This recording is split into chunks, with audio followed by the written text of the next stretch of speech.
Hello everybody, I'm George from Ireland. So here I'm in Lara Hotel in Antalya, Turkey.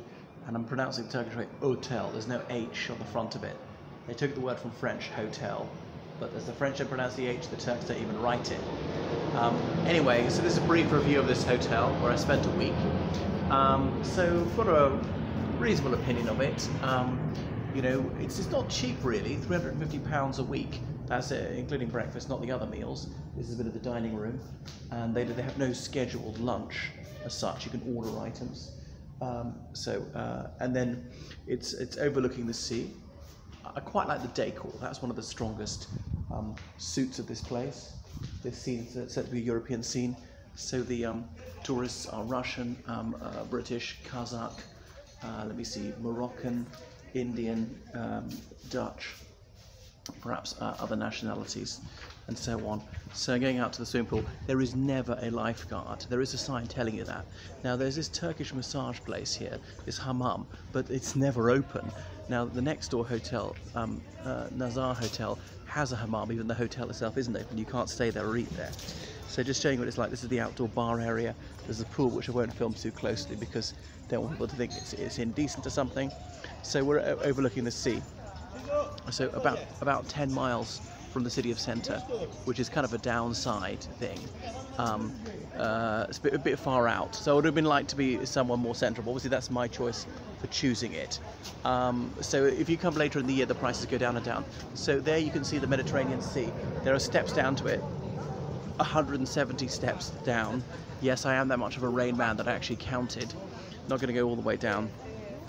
As the swimming pool is quite small, and there are no children here, partly because it's school time. I mean, obviously children can come. What else would I say about it? Yeah, the gate is closed here to these steps because it would be dangerous going down at night. You know, in the dark you could slip, people have been drinking and so on, or especially if it was wet. So I won't go all the down, just give you an idea. But there was a couple who had a baby. Imagine carrying a baby up and down here. It's not that bad here, but later on there are 32 steps in a row. As in, if you tumble, you're going to fall all the way down those 32 steps. So a private little cove down there, which is quite pleasant, the way it's so secluded, and food and drinks you can buy there. Hello, you're not to be bringing your own because the chap who runs it, Göksen, has to run his business there. You can hire a canoe.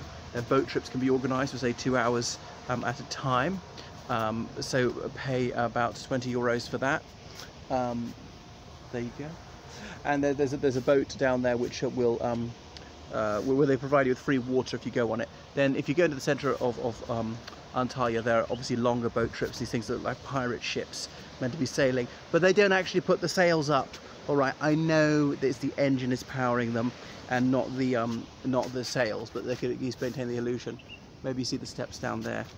So you get an idea what it's like, but you don't want to go off-piste because there are these sheer and sharp rocks. Now, some people find that a trifle annoying that we're under the flight path, so you hear the planes overhead every so often. Managed to not wake me up in the middle of the night, actually. So the service is quite poor. I remember waiting 45 minutes for lunch when I ordered outside, and they weren't busy. I think they simply forgot about me because they took the order of another couple after me and then served me after them. And I had to complain several times politely and a couple of times rudely before I finally got my tucker. So the reception's almost always manned. There are, you know, not many shops close by. There's a tiny corner shop across the street, about a 10-minute walk to any decent shops. So you have to wear a mask when you're inside. The buffet breakfast is mediocre, dinner likewise. Anything else I would say? Yeah, the room's all right. And the cleaners, well, yeah, they come eventually. So this bar here is sometimes unmanned, and you can sign for things. There's no entertainment going on, but I hadn't really expected that. There's this little stage thing here. So, and that's the outdoor bar. So what would I say? Not brilliant, actually. Not very good value for money. Not terrible. Probably never come back. So that's my penny's worth about Lara Hotel. Not big on health and safety, but that's sort of typical for the country. The staff, you know, they're pleasant enough. Most of them speak good English, some of them don't. There you go. I remember when I wanted to complain something about the manager, and they told me the manager wasn't there, even though sort of he was there, because it says manager on the door of his office, which was wide open, and he was sitting at his desk. Okay, anyway, so that's enough from me. So please follow me on Twitter, on Instagram, on Facebook. I must get onto TikTok.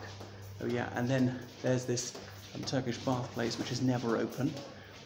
Whereas in the next door hotel, it is open. So the hotel with guests, they don't operate the Turkish bath. The hotel with no guests, they do. And apparently it's the same people. Why not just run this one? People are right here. But there we go. You have to book into the Turkish bath at Nazar Hotel. Can't show up because Nazar Hotel just didn't open. It was open some time ago. COVID came in March and they never opened. I mean, this place is not even a quarter full. Admittedly, it's the shoulder season. But that one, you can see the pool over the wall and it's green because I haven't changed the water in months. That's enough from me. Switching off now. Okay, toodle pip, everyone.